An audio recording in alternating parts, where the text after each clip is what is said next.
What's going on there, folks? Good evening. It's the Earthmaster here on this Monday night. It is 12/12/2022. It is about 6:42 p.m. here along the West Coast here in California.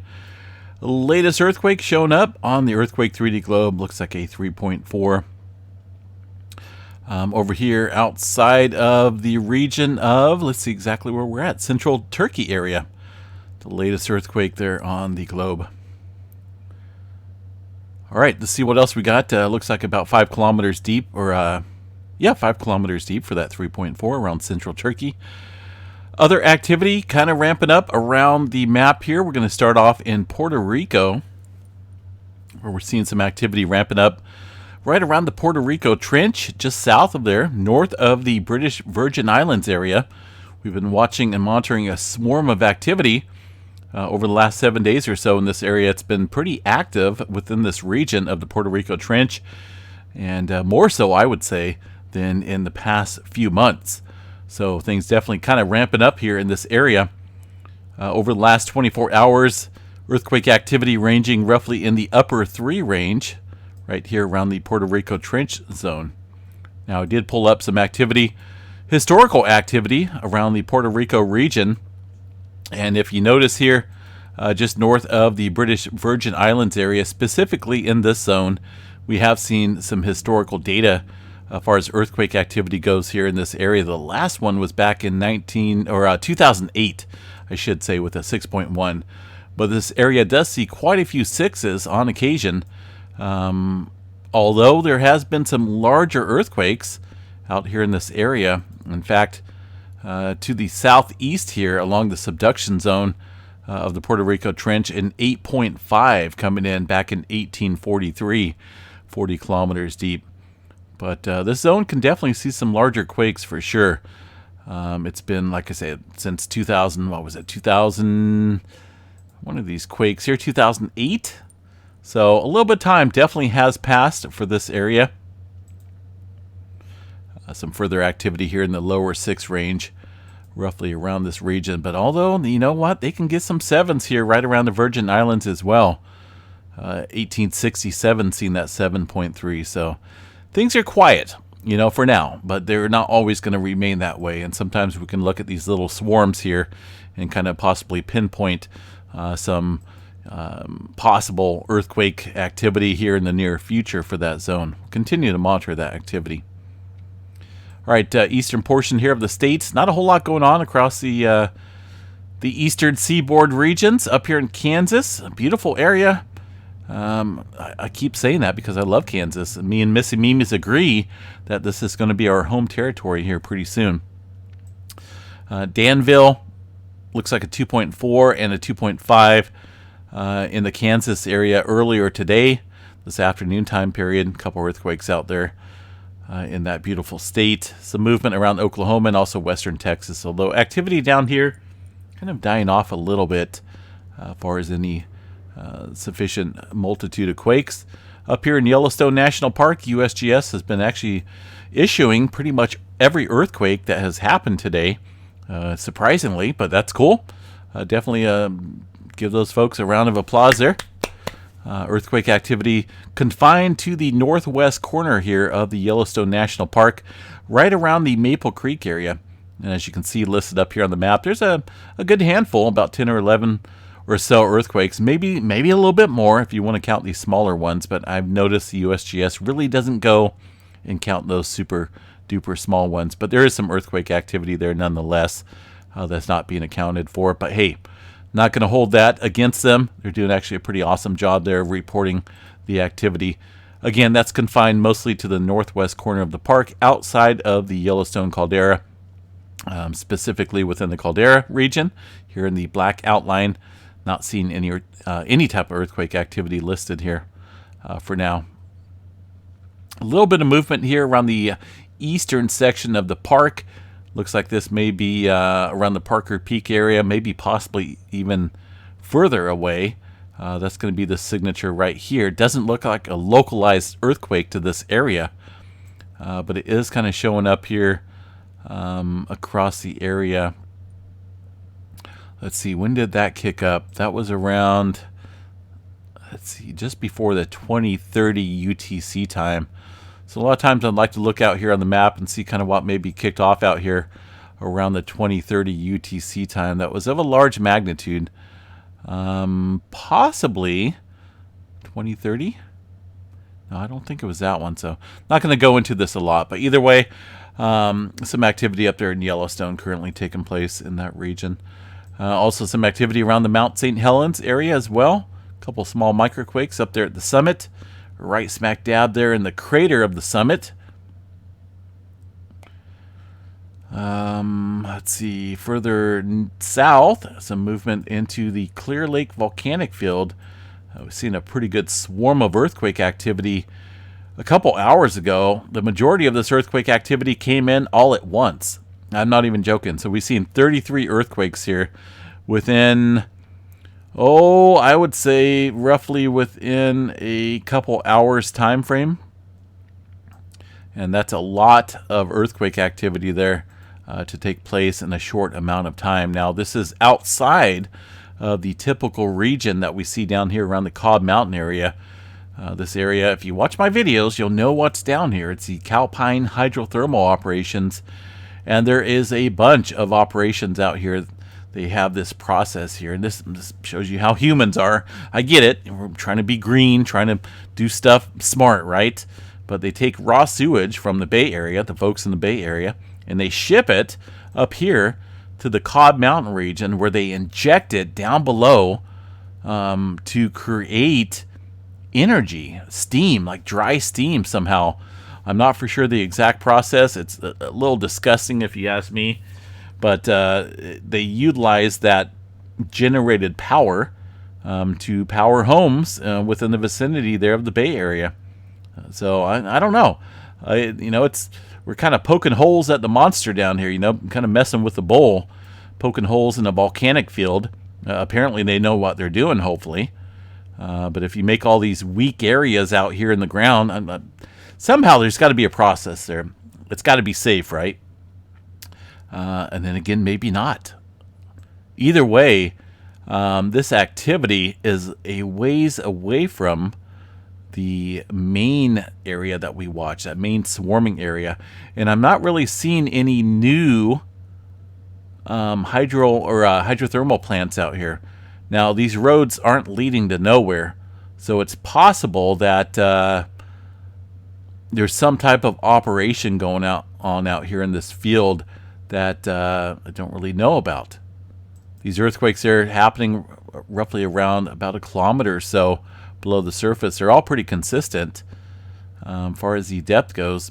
The largest one was a 2.9 that kicked up here in the swarm. Like I say, just kicked up out of the blue. So something's going on down here. And these roads, again, they're not going to nowhere. There's some type of process going on out here away from the main facilities that I'm unaware of. But I will investigate and find out what's going on. There's a bunch of hydrothermal operations out here. And it's possible that this image here is pre-facility construction. It's possible there could be some new development out here as far as a new hydrothermal plant not listed up here on the Google Maps. Actually, this is from the ESRI and a couple other satellite imagery folks out there. But it is what the USGS uses here for their satellite data. So it's possible there could be a plant up here right now that's not listed up on the map currently. It's just been recently constructed. Either way, that's a big sign, a big sign of something going on there in that area. These swarms don't kick off like that unless there's some type of activities going on. And we're watching. We're definitely keeping an eye on it. It's very active down below, and humans know that. The folks there at Calpine know that, obviously. And something's going on, so we'll watch that pretty closely. Some movement here south of the Bay Area. Looks like near Livermore, a 1.2 coming in, about 3.9 kilometers deep, just off of the Greenville fault zone. And a little bit of activity there along the creeping segment of the San Andreas Fault. Further south, not a whole lot of movement. Getting a little cluster outside of the Borrego Springs area. That is on the San Jacinto Fault Zone, or San Jacinto Fault, whatever you want to hear that as. And one earthquake down here off the Brawley Seismic Zone earlier, after midnight last night, or early this morning, at 2.3. No major swarms taking place there around the region for now. The Nevada area looks like general activity pretty common in our typical zones northwest of Las Vegas and also outside of Tonopah, Nevada, all seeing their typical movement. Up in Alaska, we have been seeing a little bit of uptick in activity, including a 4-pointer there coming in after midnight last night, 4.5 into the subduction areas there of the Pacific and North American plate. A little bit of activity further west as well. And looks like we got a little bit of activity around the volcano up here within this zone, not specifically at the summit of this volcano, but within the vicinity, definitely. Looks like a couple small earthquakes there, a couple shallow ones as well, just south of this peak, this little volcano here. Quick glance at the volcano hazards map here. See what we got up there in the northern regions of the Pacific. Let's see where we're at. The Aleutian chain is a massive volcanic area, and sometimes it's kind of hard to figure out exactly where this activity is occurring. Let's see exactly where we're at here. Stand by for just a second. So we are basically within this zone right here. It looks like we're under a yellow advisory, or a yeller color code, a yellow color code. Oh, good old yeller alert level advisory. Latest information on this area that we're watching here looks like, see what we got here. Current activity. Let's see what we got. Daily update put out. Earthquake swarm continues. Clouds obscured satellite imagery. Complete text. And that is on this volcano, Takawanga. Is that right? Oh man. Hopefully I didn't slaughter that. But it's going to be right here. Ongoing earthquake swarm near the volcanoes continue with several earthquakes observed. Within the past 24 hours, the earthquakes are generally shallow, having primarily depths of about 2 to 7 miles below sea level. This activity may be due to the movement of magma. They always state that. It always makes sense, right? That's the only common deal around volcanoes there at that depth. Clouds obscured the satellite images. Okay, so we'll continue to watch that for that little area up here in this zone. Just seeing a little bit of an uptick, similar to what we see over there to the Trident volcano, which is currently not showing a whole lot of activity here. Swarms come and go at these various volcanoes, but we'll definitely keep an eye on that. Over here around the northwestern Pacific Ring of Fire, one earthquake earlier this morning time period near the Izu Islands, Izu Trench. Pretty shallow there, about 10 kilometers deep.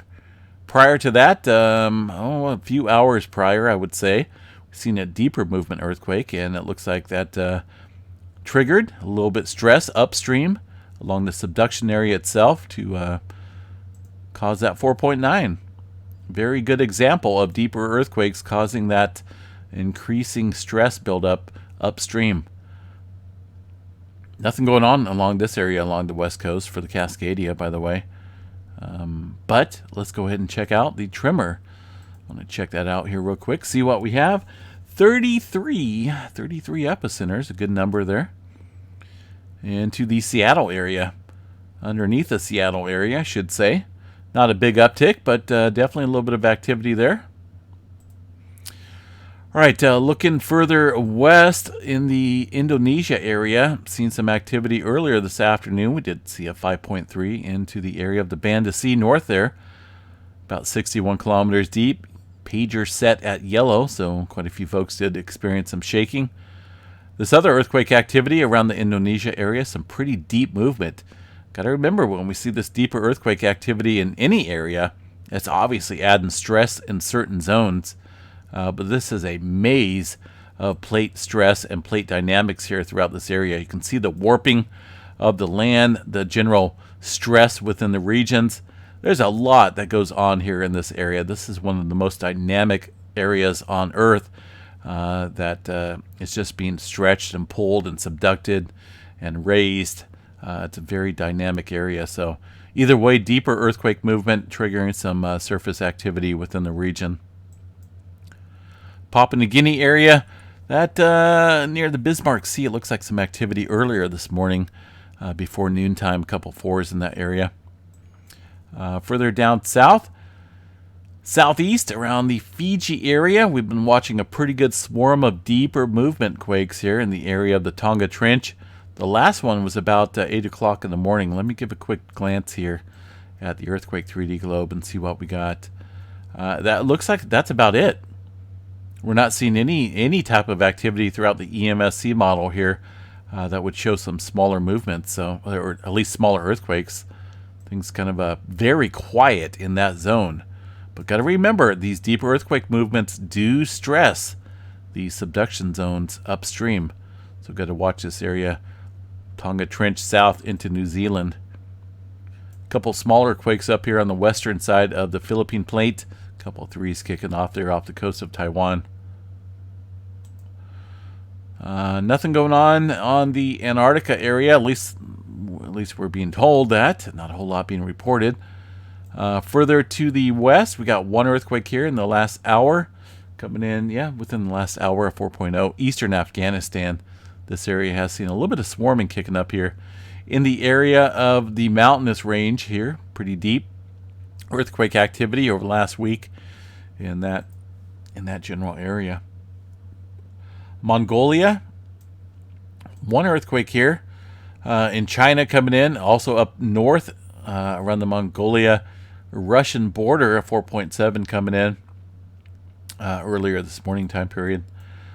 Around the Morocco area, got one earthquake, 4.1 coming in. Looks like right onshore. The Atlantic Ocean, pretty quiet. Nothing showing up there across the area. All right, South America region. Excuse me. Last earthquake there was this morning time period, about 4.6, 102 kilometers deep. This zone has been noticing a little bit of uptick in movement across the last 24 hours, so we'll watch that zone pretty closely for some activity up at the subduction areas upstream. The Big Island, it's another story. Nothing showing up here within the last hour. Last earthquake activity there was a couple hours ago. Now let's go ahead and check out the latest activity here on Mauna Loa on the Big Island of Hawaii. I'm going to zoom in here and just double check the latest seismograph stations here across the area. And still getting a little bit of earthquake activity here. And you can see these. You kind of have to decipher this little seismic code, so to speak. Some of these spikes, I believe they are possibly wind events, but kind of now that I'm looking at this, these look like some earthquakes, a lot of them. So stand by a second here. I want to check out the windy map and see what we got. I've been kind of watching this for the past couple days. Massive low pressure system off the west coast. Kind of looks like a hurricane, doesn't it? But I want to go over here to the Big Island and see what we have for the wind gusts currently across the region. Now, a really strong flow on the levels here. Now, I know it's not shown a whole lot here at the Mauna Loa area. Looks like maybe gusts around the 23, 22 mile per hour range. But the elevation difference here, got to remember, I believe that it's going to be much higher at these at the Mauna Loa summit area. So I believe that's what we're seeing still from this massive current of wind that we're seeing there listed on the map. Where'd it go? There we go. On this map right here from the seismograph. So Mauna Loa. Definitely still some earthquake activity. It's going to be well defined right here in the prominent signature, and maybe a couple other smaller ones as well. But we're getting this environmental noise, this background noise that's making the graph look crazy. It looks crazy. It looks like there's a huge earthquake swarm occurring around Mauna Loa, but there's really not. There's a lot of interference going on with that wind speed currently. Let me give a quick... where'd it go? Where'd we go? Check out the tilt meter here real quick and see what we have. I've been keeping my eyeballs on this here with the tilt right here since it stopped. Since we've seen the Fissure 3 die down. That's where the main vent has been. Since then, we've noticed an inflation, and according to the USGS, this is just very minor with this rise here. I was chatting with them a little bit earlier on social media. So they don't believe that there's anything blocked down there. They believe this is just very standard, that the eruption is pretty much over. And, well, obviously we'll have to see how it plays out, right? The latest updated information here from the USGS volcano site, and we read this morning, that things may still be active at Fissure 3. But all 2022 lava flows appear to be inactive. Looks like there was a little bit of an explosion as the field crews were leaving the scene. They heard some small explosions accompanied by sprays of spatter from the west end of Fissure 3, the Fissure 3 vent. The channels below the vent appear drained of lava and no longer feed the main front flow. So, are we looking at the end of the eruption? It was a pretty sufficient time frame between 1984 to 2022. That's a pretty lengthy time frame between eruptions. To only have an eruption that only lasted, 9 days, 10 days or so? So, I don't believe this is over. It's possible we could still see things kind of kick up here across Mauna Loa. I don't think it's it. I really don't. This is one of the largest volcanoes on Earth.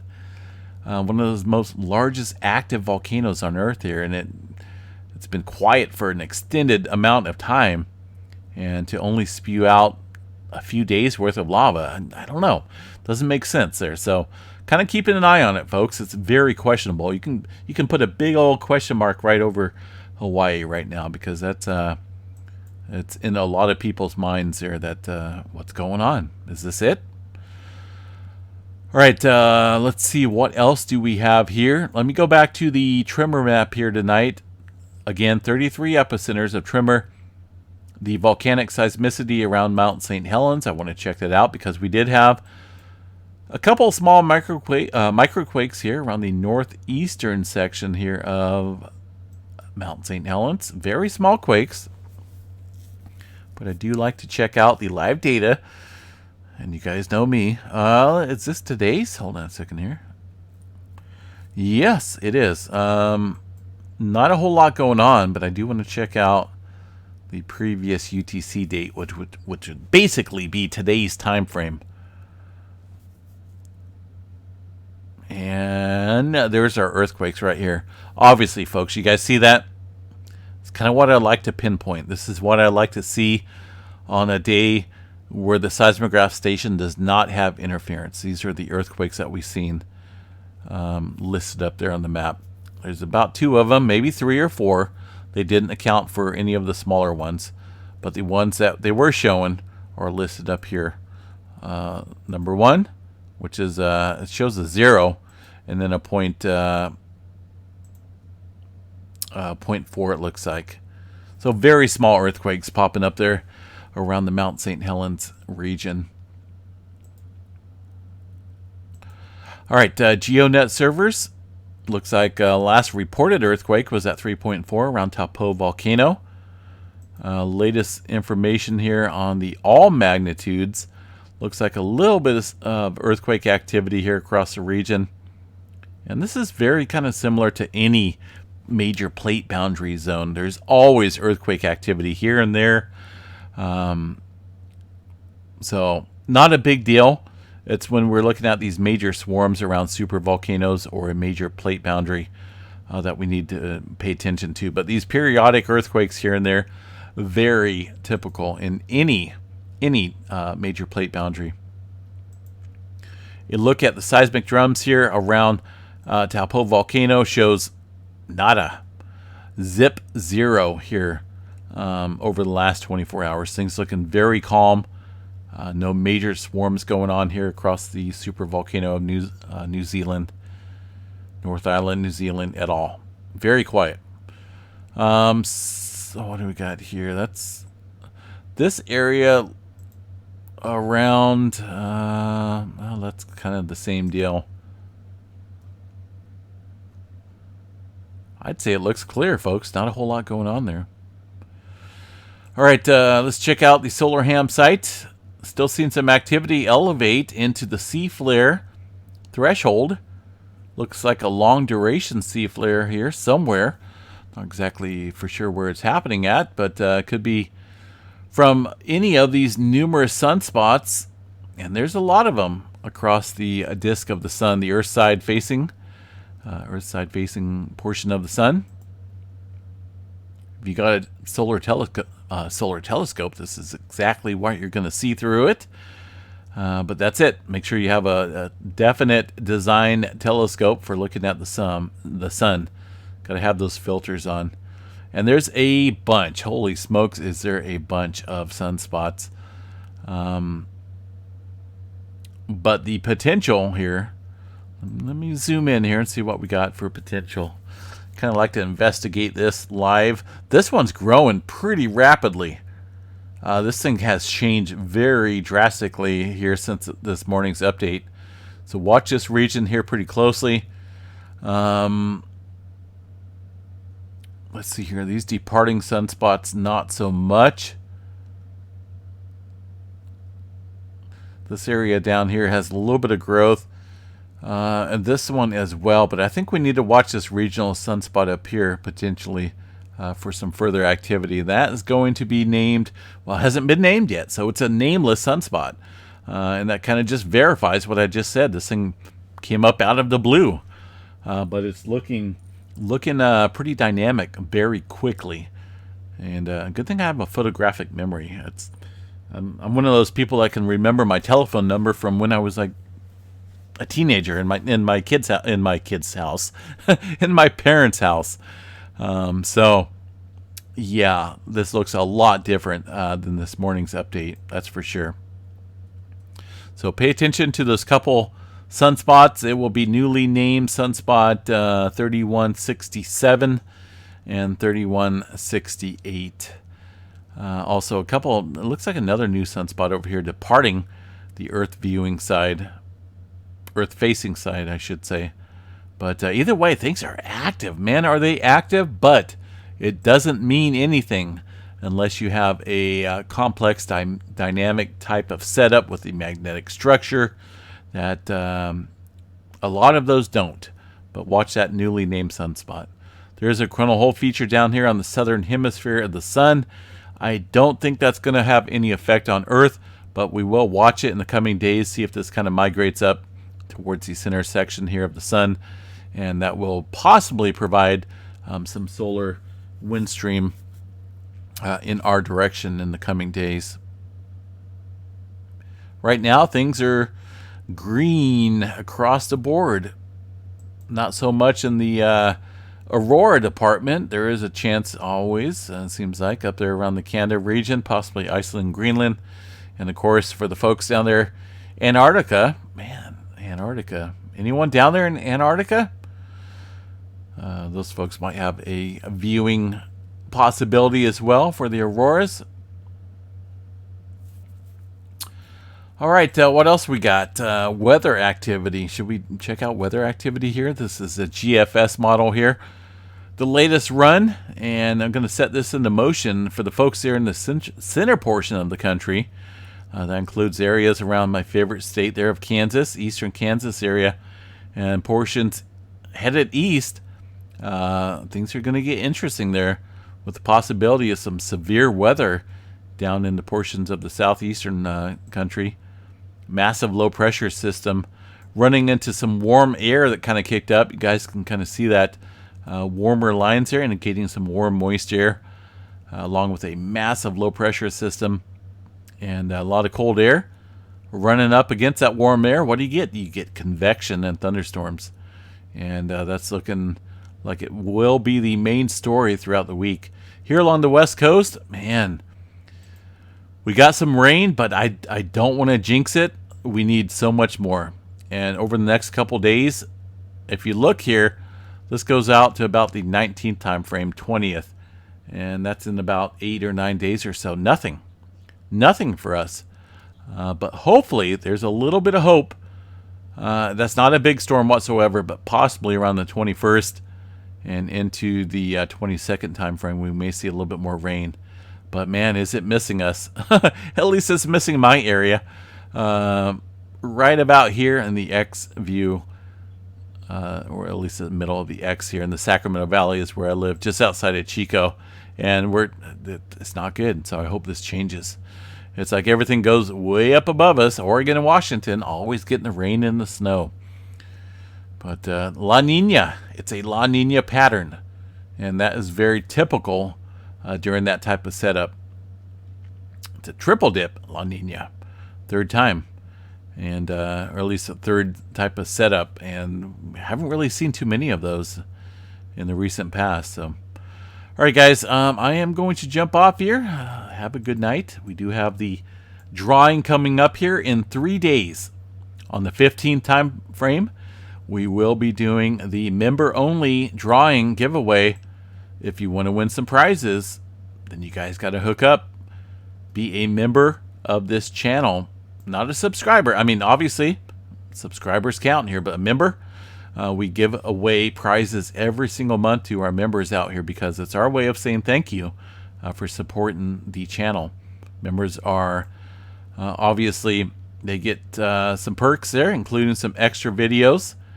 Aside from earthquake and weather stuff, we like to, we don't show our entire personal life out here, obviously, but we do like to kind of give a little bit more background on us with some certain videos.